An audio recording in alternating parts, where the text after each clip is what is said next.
Are you a single mom over 50? Then this is just for you. I can share all the online dating tips, tricks, profile writings, pictures, and all that jazz, but it's not going to work unless you're doing or have these two important things.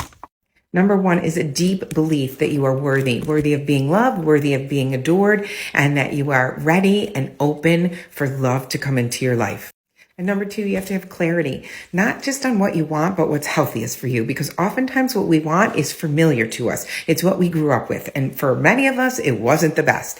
Maybe someone didn't listen to you. Maybe your feelings were never honored. Maybe you grew up in a toxic environment. Maybe you had dad issues, mom issues, and you're going to seek out a partner exactly like that unless you dig out all that stuff and figure out what you need the most. Healthy, kind, loving, connected, consistent. How does that person make you feel? Because that's what's going to bring in the healthiest love relationship for you. Okay, I have to say that her advice is not bad advice. What must be said is her advice to single moms over 50 dating are two bullets that shouldn't be anywhere near the top of a needed advice list. I mean, having a deep belief you are worthy and also clarity on what is healthiest for you are definitely two pieces of advice I would give women, either mid-tier or lower second half of my advice list. If a 50-plus mom is still dating, the very first thing that needs to be addressed is, why are you still dating? Widows excluded, of course. If you are 50, you should be in a marriage or a LTR, getting ready to spoil your grandkids soon, not hopping around some later in life carousel ride trying to max out that roast beef energy. Especially if you put in for that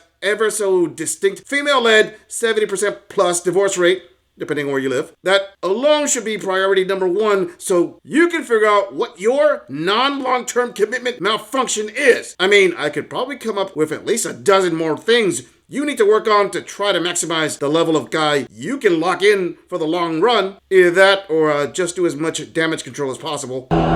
Fatality. Flawless victory. Moving on. Never have I ever imagined that in my lifetime, I would put out a video about dating over 60 and I would get the most amazing response and comments from it.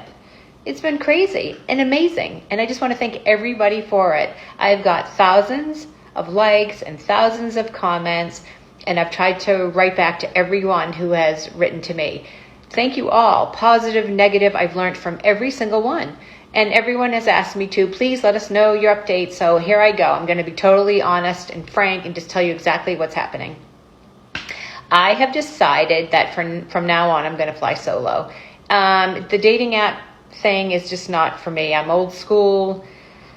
I feel better and way more comfortable if I met someone through a friend or a coworker or at the gym or just someplace else other than online. It's just not for me. If I understand correctly, this Grand Elder Post-War Queen is a widow, so I'm going to make it clear she was basically pushed back into the dating game. She gets a lot of passes, except for this one thing I want to point out. She is doing what a lot of women do, and that is use social media as a type of therapy session / enabling booster for her choices. You see, in modern times, there is automatic expectancy of positive reinforcement for women of all ages when they put on blast their personal dating lives. I honestly don't see the same amount of encouragement for the few men who make similar videos. In fact, it's the exact opposite for men, as they are ridiculed, shamed, or labeled misogynist if they dare make a video sharing their dating difficulties. Trust me, as this gorilla gets plenty of negative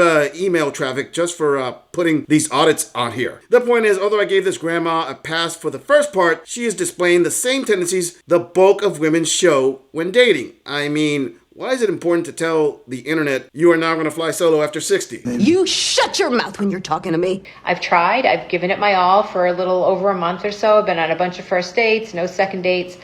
I've had one major super crush, but he didn't super crush like me back. And that's what life is all about. So I'm going to keep on putting it out there. What I put out there, I feel like, is what I'm going to receive back in time. And I've got all the patience in the world. I've been single for a very long time, and I'm willing to be single for a day, a week, a year, longer, whatever it takes. I feel like it's all about timing in life for both people to become aligned. So I'm going to focus on my career and my family and my daughter and my grandchildren and my girlfriends and going out for dinner and just living life and all the things that make me happy. But I just wanted to thank everybody. If I do meet someone down the road, I will be the first one to put it out there on video and say, here he is, here's my companion in life. But for right now, I'm just going to fly solo, like I said, but it's been an amazing experience, and I just wanted to thank everybody for it. And the comments are still coming in, and I will continue still to write back because I learned from every single one. I just wanted to say thank you so much. Yep. And that's it. And you have a good day. The choice is to concentrate on her family, friends, grandkids, and all is by far the wisest choice in this stage of her life. My hat is off to her for making that choice. Unfortunately, I am too familiar with the roller coaster ride we call female emotions. So let's fast forward about 6 months to about 18 months from now, where she is going to make good on being with friends and family, but as those lonely nights start to pile on, her fifis are going to want a male companion who can provide the masculine energy most of these single women yearn for. I advise all women in her age range a few things in my public service announcement for modern dating. Firstly, expectation management is 100% warranted. That means each single woman should go through the painful realization their SMV is usually never as high as they think it is. The next painful step for women is to actually put in the work to understand what men want versus what women think men want. The shocker would be that men are not attracted to the same things women are attracted to. What? What are you talking about? Another piece of advice is to consider at that age, the probability of men only wanting to be FWBs is pretty high. Show of hands for everybody who knew. Bingo. Moving on. So it's Saturday night at 10:42, and I wish I had rehearsed this, but I'm not. This is fully off the cuff because I'm not really good at TikTok. But I matched with this guy on Hinge, and he was older, distinguished, CEO, really put together on the app.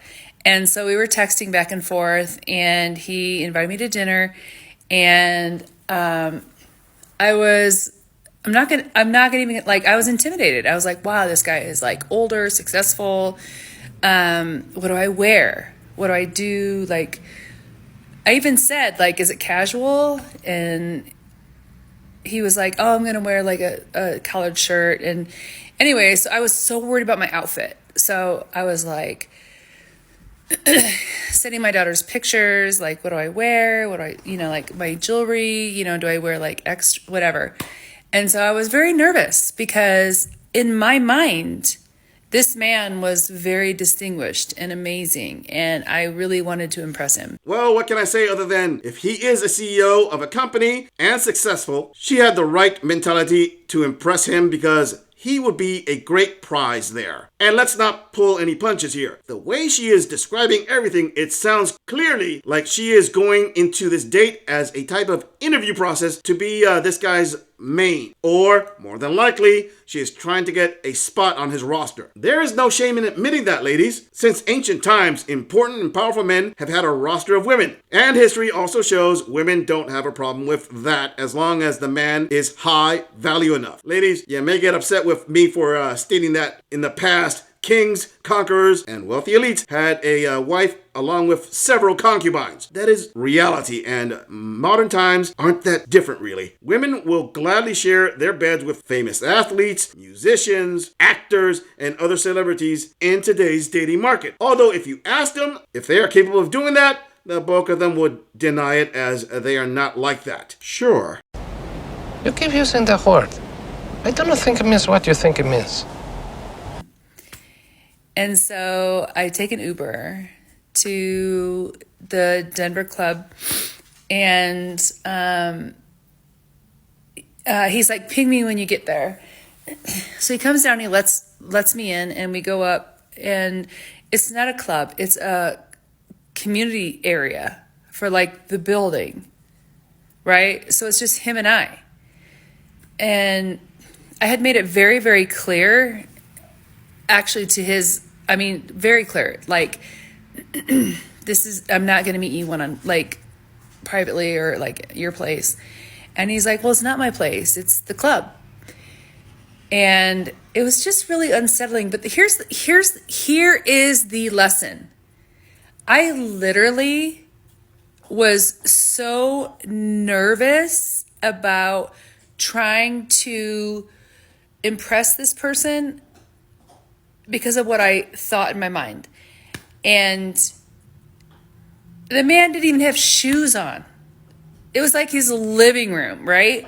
Okay, she clearly said she took an Uber to some club he is at. That's probably a high-end place he resides in. And he had to let her in. In other words, it's a members-only type area. That kind of confirms he is a top earner. And she is upset because he let her into a members-only club and he had no shoes on. I'm going to assume he had flip-flops or something. The lesson she has not obviously learned is how these high-end men like to be laid back when enjoying their time off. And he was generous enough to share his time off with her. I will wager to say she had this picture in her head that he was going to dress in the Prince Charming style of clothing, and he was going to spend thousands of dollars on her on the first date, whining and dining her on the town, but she also had to reserve the right to dictate the pace of the date as if she would be the center of his world. Sister, I hate to break it to you, but the reason that HVM was acting so casually with you was because you were not auditioning to become his main. He was probably trying to fill a spot on his roster. And to be honest, this casual dress-up was probably done on purpose to weed out delusional women. I don't think a guy like that is hurting to get with a older woman, especially one who thinks she is the ultimate empress of the multi-decade post-war smashing single mothers.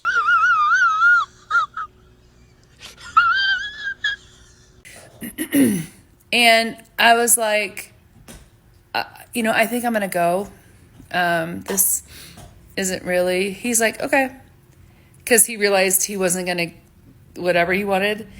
And so we go down the elevator and I'm looking at my Uber. He's like, how far away is the Uber? And I'm like, you know what? I'll just walk outside because it was a secured building. So you couldn't get back in. And he's like, okay. And so I walk outside and I'm 50 years old. Ladies, it doesn't stop. So I'm outside waiting for my Uber and he's like, bye. And the funny thing is I literally was so nervous thinking I wanted to measure up to what it was that he was looking for. And what a lesson learned, right? Jeez.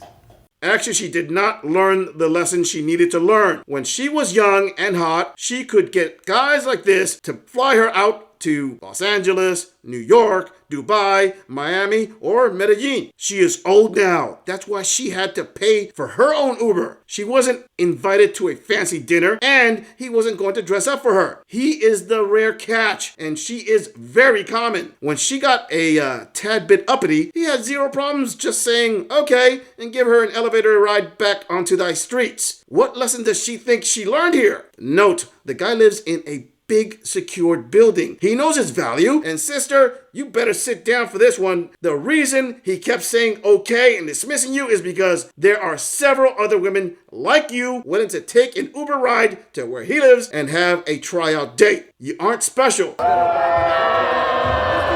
Let me put it in a different way, ladies. Which is harder to replace? A 50-year-old single mom or a CEO of a company who lives in a high-end secured community? Oh, I'm sure some of you out there are going to say a 50-year-old woman is special in her own way. Unfortunately, that does not make her special to the man she's attracted to. Emotional damage. Moving on. You guys, a little dating update. Went to Arizona back in September. Met a gentleman through Hinge before I had gone. And we'd spoken about meeting up. Well, then he ended up going out of town because he thought I was not coming. That was a miscommunication. Fast forward, I go to Arizona this last weekend and we finally connect. And he's been following me on TikTok and liking a whole bunch of things, but the conversation really has not been there. So I really didn't think he was interested. So he comes to my hotel. We have a drink in the bar in my hotel. And then we decide to go get dinner somewhere. Well, previously to that, in text messages, he was like, well, let's go get sushi. And I'm thinking to myself, shouldn't you be asking if I like sushi first before you just assume So obviously he's picking things off of what he likes, not what anyone else likes. After the drink, we take off. Well, he really just, I guess, hadn't decided where we were going to eat. We end up finding a restaurant. You've got to have reservations in Scottsdale or you're never going to eat. And so we had 0 reservations. So we walk into this place. We end up just kind of sitting at the bar. There was only one spot, so he kind of stood behind me to sit down, and then we order our food. Well, him picking sushi is basically okay if he is paying for it. I do understand her not vibing with him assuming things, but in that same train of thought, all the viewers of this advanced post-wall inked up queen are going to assume the guy is the one dropping the cash, so he gets to pick basically. She doesn't like his assumption, but at the same time, she assumes she can dictate where he is going to pay. See how that works, ladies? How dare you? But in the end, it didn't matter since they found like wherever to eat. So why bother even mentioning it unless she is going to nitpick everything? I have to say that up to this point, I really haven't heard anything drastic or any real red flags. I mean, the guy stood behind her as they ordered their food. Sister, you really need to mention the small detail of him picking sushi while at the same time neglecting to mention him being gentlemanly enough to make sure you were the comfortable one during your dinner? No. That right there is an entitlement mentality that an experienced man would throw a red flag on. In her eyes, since the date wasn't about me, then obviously the guy is the problem. I'm sorry, but this is the type of woman some men would demand to split the bill with. Well, the conversation is going pretty well, but there's a lot of talk about himself. There's a lot of talk about his exes. The first thing he says to me in my hotel bar when we had a drink was that I look like his ex-fiance. And I'm like, awesome. I could have gone without hearing that. I don't need to hear about your exes, nor that I look like your ex. About his group messaging with his boys and his ex-wife, and how his ex-wife like had just texted and he's like, oh, she wants a car like this, and I'm like, it was just too much. And I'm like, I think your ex-wife wants you back. And he's like, oh, I think she does too. And I'm like, what the So we're sitting there eating, we're chit-chatting. It's so I wasn't really, at this point I'm like, yep, you're not my forever person. I don't think we need to go out anymore after this. I mean, discussion. I'm talking about my son. He literally grabs the dessert menu and just starts looking at it. Like he's completely bored with what I'm saying. And I just stopped talking. I just turned around, grabbed my phone. I returned a few text messages. I was like, well, I can play this game too. And so then we get done with dinner. We go to the car. We're walking. He's like, oh, is everything okay? And I'm like, yeah. And I kind of just don't say anything. Wait. Let me get this straight. She's complaining about this guy talking about his ex-wife while at the same time she doesn't like it when he doesn't give her his undivided attention when she talks about her son? Did I miss something here? Since when do the conversation rules only apply when she feels like they do? I mean, I don't recommend for a man to talk about his exes to the new woman they are dating on the first date, but it seems she doesn't have a problem setting up her own family as the center of the conversation. Double standards much? That's another red flag on the play there, sister. Ladies, I am not saying the guy is right. Far from it. I am saying she is also making more than one first date mistake, but she obviously doesn't recognize it. And it's totally cool. She decided to no longer want to date the guy for her own reasons. But to put this on the internet, practically thumping her chest with her fair share of disqualifiers, just shows she's looking for a mystical Mr. Perfect that doesn't exist. And from Robbinsdale, Minnesota. I'm confident when I say women like this rarely take a good look in the mirror and see their own flaws. But wait! There's more! We start taking off, and I said, you know what? Everything's not okay. And I said, the old me wouldn't say anything, but the new me knows better to let this go. And I said, you basically said you have dismissed me more than one time in conversations. You were not even listening to anything I'm saying. You start looking at a menu while I'm talking about my son. I said, I'm not okay with that. And he goes, oh, well, I have ADHD, blah, blah, blah. And I'm like, so do I, but I can hold a conversation. I can listen. I can conversate. So after that, I was like, no, thank you. But the real thing that pissed me off was him wanting to go, oh, let's go to this bar. It's called Dirty Dogs. And I'm kind of like, he's like, oh, it's a hole in the wall bar. Well, then he tries to tell me that, oh, there's people in there like you. Like me? What do you mean like me? Oh, they're fully tatted. Oh, so now you're judging me with all my tattoos. Go f*** yourself. So I had him take me home, and the date was done at that point, and we have not spoken. Pretty sure he's taking me off TikTok, so he probably won't see this TikTok unless he goes and searches for it, which I hope he does, because that date was a disaster. She's going to sink, Captain. But she can't sink. She's unsinkable. She claims he dismissed her more than once during the conversation. I will venture to say this elderly queen has a controlling attitude. It is evident as she has already mentioned clues to it. For example, the freaking restaurant selection, non-mentioning of positive traits of the guy, requiring his complete undivided attention on whatever subject she is talking about, and placement of double standards of conversation topics. Oh, this is a prize of a post-50-year-old gem. If I ever saw one, oh boy, where do I sign up? But the cherry on top is she expects no one to ever judge her on all her ink. Him even mentioning it touched a real sensitive nerve with this inked up mom. She had him take her home. I honestly would not have been surprised if she blasted the guy with that potty mouth after he spent his money on her, and he would have told her to take an Uber. Bye. How is it that these oh-so-special women who post videos online to vent on how much of a disaster their dates went don't stop for a moment to consider they are a contributing part of the disaster? I mean, I am sorry, but has she stopped to consider that a higher value man will not date a woman who puts their business on blast? What am I saying? Go out there and slay. I'm just saying, if you enjoy this audit, click on the video in the end screen for more content. If you would like to support the channel, please follow the link in the description to donate to our beer fund, or like, subscribe, and share this video on other social media platforms. If you agree or disagree with anything about this audit, please let us know in the comments. I'm going to leave this audit right here. I'll see all of you in the next episode.